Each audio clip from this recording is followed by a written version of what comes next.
নেপালে ভয়াবহ আকস্মিক বন্যায় বেঁচে যাওয়া মানুষদের অনেকেই ভয়ঙ্কর এক মানসিক যন্ত্রণার শিকার হয়েছেন। চোখের সামনে স্বজনদের কাদার স্রোতে ভেসে যেতে দেখেছেন তারা। মর্মান্তিক ওইসব ঘটনার বিবরণ এখন সংবাদ মাধ্যম আর সোশ্যাল মিডিয়ায় ছড়িয়ে পড়ছে। ২৬ আগস্ট নেপাল ও তিব্বত সীমান্তে আঘাত হানা ওই বিধ্বংসী বন্যায় অন্তত ১৭৫ জনের মৃত্যু হয়েছে।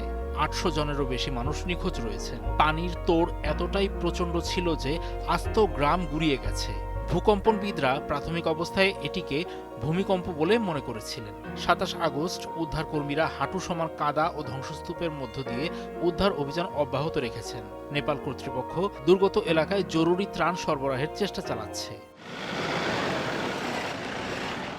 নেপালের নুয়াকোট জেলার বাসিন্দারা সংবাদ মাধ্যম বিবিসিকে বলেছেন, চোখের সামনেই তাদের পরিবারের মানুষগুলো বন্যায় ভেসে গেছে। তাদের রক্ষা পাওয়ার কোনো সুযোগই ছিল না। In the heart of the city rises a destination built for greatness. International Convention City, Bosundhara.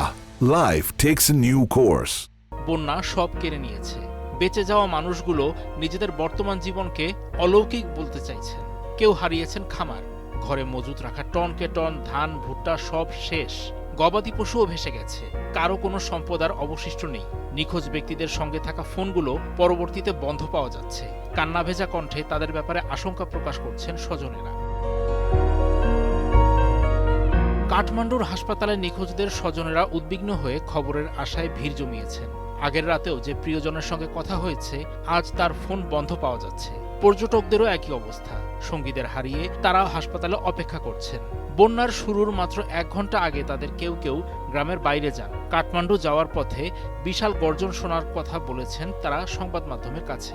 শব্দটি তাদের কাছে ভূমিকম্পের মতো মনে হয়েছিল।